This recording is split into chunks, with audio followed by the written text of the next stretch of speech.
Hey guys, welcome to the fourth episode of the Flossom Way podcast. I'm your host, Anna Martina, and I'm coming at you live from North Little Rock, Arkansas. Actually, I'm not technically live because I'm pre-recording this, but as I'm recording this, I'm in North Little Rock. Next week, however, I will be in Minnesota for a couple weeks with family and just finishing up some loose ends with selling my home and moving out and closing that chapter and moving on to the next chapter. Celebrating some time with some friends and family. I've got birthday celebrations, and Easter is going to be celebrated with my family up there, and I'm so excited. I haven't been home in 6 months, so I'm really, really excited. But today, right now, I'm going to talk about a topic that I'm really passionate about. And I started learning about this topic while I was in grad school, and it was from being given assignments in grad school. For those of you that don't know, I have my master's degree in community counseling from St. Cloud State University in St. Cloud, Minnesota. And go Huskies. And I was introduced to a phenomenal woman, researcher, and this woman has her doctorate in social work. And she has spent over a decade researching shame. And her name is no other than Dr. Brené Brown. If you have not watched her TED Talks or seen her on Oprah or YouTube, please, please, please go check out Brené Brown. Her first name is spelled Brenee, last name Brown like the color. And every book she has is amazing. So there have been more people who have studied shame and guilt and talked about them. And so I'm going to incorporate like all of the things I've learned and picked up from different pieces of my life. But shame is a huge topic. And I think it is a topic that most of us struggle with. Lord knows I struggle with it. And so today I want to provide you with some value on what is shame, what is guilt, is there a difference between the two, how do they impact us, and how do we work through them to be the best versions of ourselves? How do we not allow our shame to hold us back? How do we not allow our shame to keep us from living a fully true, authentic, and abundant life? So let's start with shame. Shame oftentimes is associated with the word guilt, right? I feel guilty. I feel ashamed. And it was in my early career of working as a mental health therapist that I learned the difference between shame and guilt. And that is that shame is shitty and guilt is good. I'm going to say that again. Shame, this is how I remember it. Shame is shitty, SHSH. Guilt is good, GG, okay? And there are some major differences in shame and guilt, right? Both of them are when maybe something wrong has happened, right? Shame is, the best way I can describe it, shame is I am bad. I'm a horrible person. I am worthless. I'm unlovable. I did something so horrible that it made me this way. It's part of your identity. Shame is attached to who you are, your innateness, your being. Guilt is, so shame is person-centered. Guilt is behavior-centered, right? So guilt is I did something bad, right? Like I take accountability because I made a bad choice. I did something bad. The difference in guilt and shame is guilt, you are really pulling into the empathy piece of it, right? You're able to understand, wow, my actions hurt somebody and I did this and I'm taking accountability for how my actions impacted you. Where shame, we can't even see outside of our own shame to see that we've hurt other people. So we kind of turn it and make it about us. Well, I'm bad, or you kind of get into that shame mindset of I'm broken, I'm bad, I'm unworthy, I'm a victim. And so you might be wondering, well, why is guilt good? And that is because guilt is what allows us to have empathy, to recognize our behavior and to make a change, right? We can't do those things when we're stuck in shame because we can't see outside of ourselves. So my hope is that you'll start to recognize the difference in when you're feeling shame. So anytime there's a statement or a thought of I am something that's negative, that's a good cue that it's shame. If the statement is I did or you did or this happened where it's outside of yourself, that's a good indicator that it's guilt. You're in a place of guilt, right? And think of it. We are guilty all the time, right? Throughout our lives, there are many choices that we make that we are guilty of, whether it's accidentally backing into a car. I'm guilty, right? Oops. Whether it's I accidentally hurt my friend's feelings. I'm so sorry. I did that and it had an impact on you and I'm so sorry about that, right? Now, if I take it a step further and I go, oh my gosh, I'm a horrible driver. I shouldn't be allowed on the road. Or, oh my gosh, I'm a horrible friend. I should not have any friends and I should just isolate and withdraw from everyone. That means I've gone too far and I've gone down into shame. And when you're in shame, that's where misery festers and feeds. Okay? So we want to get out of shame and into guilt, if that makes sense. And so one of the ways, one of the first most important things to do is recognize it, right? You hear that in a lot of different contexts, like knowledge is key, right? Knowing you have an issue is the first step. The next step is bringing your shame to the light, because shame is hidden. It's what we keep secret. And that's where it grows. Secrets keep you sick.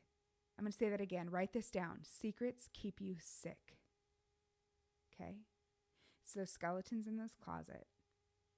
Okay?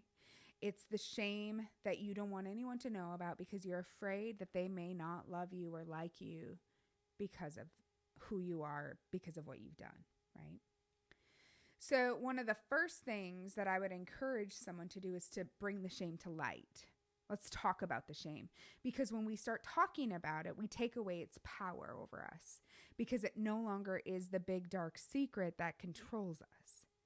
Now, I want to be very clear. I am not advocating that you spread your shame to public so that everyone knows it.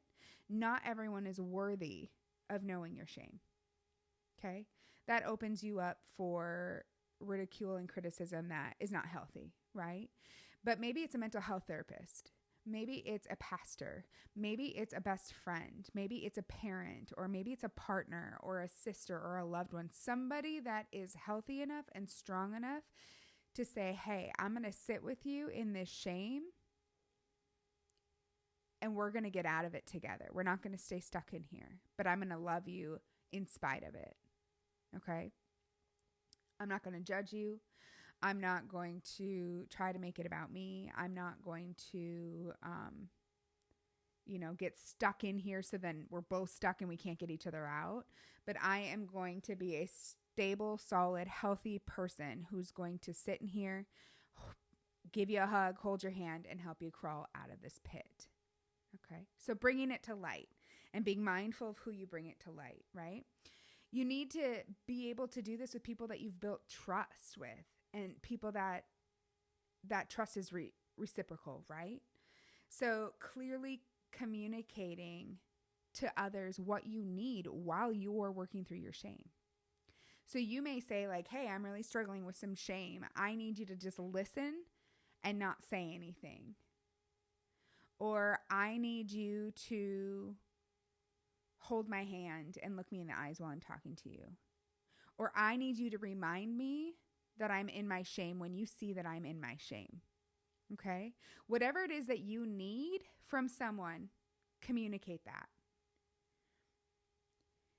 Another thing that I heard on a training the other day with Jessie Lee Ward was community is the antidote to shame. Community is the antidote to shame. So 1, we've brought it to light. 2, we've created trust. 3, we're creating community. Why is that important? Because the most powerful thing someone can say to you is, me too. Me too. And it may not be, oh, I know exactly how you're feeling. You know that person that says, oh, I've been there. I know. I've been that person, Like I have been that person that says, oh my gosh, I know what that's like. I've been there. I'm not talking about that. I'm talking about me too. I get it. There's a reason the Me Too movement was so powerful. It's because there was so much shame stuck in these women for so long that they were afraid that they were the only ones. They were afraid, what will people think of? Because in that cycle of abuse, the victim is often taught to believe by society or the perpetrator or family or friends or whoever that they must have asked for it, or it's their fault. Again, there's shame there. I'm bad. If I wasn't bad, this wouldn't happen to me. But when a community of people says, or gets up and says, me too, you're not alone, I'm here for you, it allows a person to feel supported and safe enough to move beyond the walls of shame to a place of overcoming that which has brought them to shame in the first place. Okay. So now we've brought it out of the dark, or the secret is out. We have talked about it with people we trust. We've found a community of people that can be supportive and understand. And now the work becomes on us ourselves. One of the most powerful tools I have ever learned or seen work with my clients are gratitude and mirror affirmations, mirror work. And, I have to tell you, as somebody who is super, or who has been super, and struggles with still self-conscious, okay, who has body shamed herself her entire life, who has sat in shame most of my life, and still I tiptoe in shame, okay? Complimenting myself has been a journey that has taken me over 30 years to figure out. And I probably fell into mirror work accidentally when I was a kid. I can tell you exactly where I was. We lived on this house on Highway 59 out in the country. For those of you who knew me during that time of my life, it was before my parents got divorced, and we lived in this house. And in this house, I had a room, and on the wall was a mirror. And there were some major things going on in our family with abuse and just different things, not my immediate family, but my external family that impacted my immediate family, okay? And I remember having so much anger and rage, confusion, and I didn't know how to let it out or how to talk to people. I was afraid to express myself because I was afraid that I wouldn't communicate effectively or that people would judge me. And so my mirror in my room became one of my best friends. I also was very isolated at that time in my life. We had moved from a smaller community where I was born and was really active and involved in gymnastics and had friends. And then we moved out in the country where I didn't really have friends, didn't know anybody. And I became the girl who found food as her best friend because she had a hard time making friends in school when she moved, right? And so I became self-conscious, and so I just kind of kept to myself, and the popcorn bag after school or the nutty bars or whatever I could find as a snack and eat a ton of them because there's a food for every mood. I don't know if you know that, but there is. And this mirror on my wall. And I would look in the mirror and I would yell at it silently. I don't think my parents ever knew that this happened. I don't think I ever got walked in on doing this. But I would look at that mirror as if I was yelling at someone else. And it was the most cathartic, therapeutic thing I could find to do for myself because it was releasing that emotion. I could see it being released and it was safe. The other person couldn't harm me. They couldn't hurt me. And they had harmed and hurt my family, right? So man, now that as I'm thinking, I talk to the mirror all the time, but it wasn't positive about myself, if that makes sense. I use the mirror as an anger expression, communication. Maybe I was mad at my parents and I was like, I hate you, blah, blah, blah, right? Every kid says and doesn't mean, but they just need to vent. That was my venting.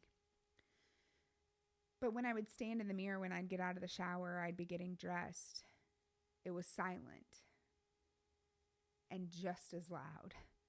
louder. And it was the shame. It was you're fat. You're ugly. No one wants you. You're not good enough. You're a girl. You're not as smart or as funny as your brothers. You're not athletic. All of the negative schemas, right? You look like a boy, but you're not a boy. A lot of different negative things, right? And those became really loud. And those stayed loud. And I don't know about you, but I would look in the mirror from like here up. I was okay with my face most of the time when it wasn't breaking out with eczema, which was all the time. So maybe I wasn't good with my face. It was just, I don't know how to explain it. At some point though, I came into contact with Louise Hay. Actually, I know where I came into contact with Louise Hay. It was prior to going to graduate school. It was after I graduated high school or college. I got married. Richard and I moved to St. Cloud, and I started working at the local hospital, or it was a clinic. And one of the things that I would do with clients in the partial hospitalization program is we would do affirmations with Louise Hay. And that is when I shifted to positively affirming myself because I was teaching others to do it. And so I started practicing it. And I saw the power in the shift of loving myself and gratitude, being grateful for the things that I did not like about myself or that I did like about myself. So I started small, right? Like I couldn't do anything with my body from here down, but I said, Anna, you have beautiful eyes. And your eyes are the window to your soul. And you have dimples and a smile and you love people. And you are a good person. I started off there because all I could think of was my eyes and my smile and my dimples. That's all I liked about myself. Okay. And it grew, and I became challenged to start appreciating the parts of my body that I didn't look at or didn't like. And I started looking at them as a frame of like functioning, right? I'll never forget listening to my sister-in-law talk about body shaming and how and just listening to her teach her kids about how amazing our bodies are from a body positive standpoint. And I thought, wow, what a gift. What a gift she's giving my niece and nephew. That there's no shame around natural bodily functions. There's no shame around how bodies stretch and you get stretch marks, and moms have mom bods because they carry life that they created and they grew. And that people get wrinkles around their face as they age because they've lived a long life and they've smiled and they've laughed and they've had joy. And when you start looking at it from that perspective, instead of, oh my gosh, I'm so old. Oh my gosh, I'm ugly. I'm 30. Nobody's going to want me. I'm not sexy. I'm not attractive. I'm not this. You move from a place of shame to a place of joy. Appreciation, if not joy. So if you haven't done affirmations or mirror work and you're wondering where you can get some information on that, please send me a comment or a private message because I would love to help you out with that. It is one of the most powerful things I've ever found, like I said, to use with clients who are really struggling with finding confidence in who they are, where they are. And I would encourage you to seek out counsel from maybe a mental health professional if you're struggling with anxiety, depression, shame around your body or who you are, and it's impacting, your quality of life. Definitely work with a professional who's trained in that, okay? So to recap, I just want to say shame is shitty. It keeps the secrets in you, which keep you sick, and it isolates you.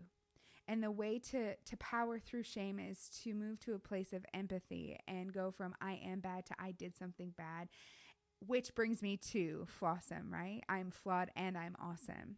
I can do something bad and still be awesome. Good people do bad things all the time. Okay? Good people do bad things all the time. That doesn't make them bad. It means they made a bad choice, right? And so moving into guilt, taking accountability, and bringing it to light. Talking to somebody that you can trust. Talking to somebody who is healthy enough to hold you in that spot and help you get out of it. Okay? And then you're going to communicate with those people. What do you need from them in order for them to support you? And in order for you to work through it. And it may be communicating, hey, I don't really know what I need. I need you to help me just recognize when I'm there first, right? And then it's about finding a community of people that can love on you. They don't all have to have experienced what you've been through, right? There is power in support groups or different subgroups that can say, hey, yeah, we've been there. I want to caution you to stay away from the groups that sit in that shame, right? That sit in the victim mode. What I want to challenge you to do is find those groups that say, hey, I've been there, I get it, and this is how I've overcome it, or this is what I've done to improve it today, or this is what I'm working on to be better at it tomorrow. Don't go into a group that doesn't have solutions, okay? If they're not going to help you out of the shame pit, don't get in it. Don't allow them in your pit either. And then do the mirror and affirmation work to re-identify who you are. Who are you? And giving yourself grace and remembering that who you are right now and today is just a snapshot. It's just a tiny piece of your life. You get to change that. You get to become who you want to become when you want to become that person. And you get to change your mind. You get to be human and I'll have all the answers. You get to make mistakes and you get to get back up again and you get to try it again. So, with that, I want to remind you that you are worthy. You are created on purpose and with a purpose. And shame often gets in the way of us being able to see that. So, do the work. Get out of the shame pit. Ask for help. And start living the life that you were made to live, that you're worthy of, that you want. Because you are good enough. You are flawsome. You are loved. I love you guys so much. Thank you so much for your constant support. You guys, we made it through a month of podcasts. I'm so excited. If you would please share the podcast with your friends that you think would find value in it. Also, if you want to give a 5-star review and share some comments, things that you think are really hitting you in a positive way, I would love to see some of that feedback and encourage you to continue checking in every week here at the Floss and Way podcast. You never know what you're going to get, but I love you. Have an amazing day or night, whatever time you watch this. May you be safe. May you be happy and content. May you be strong and healthy. May you be at ease. And may you remember that shame is only as strong as you allow it to be. See you next time.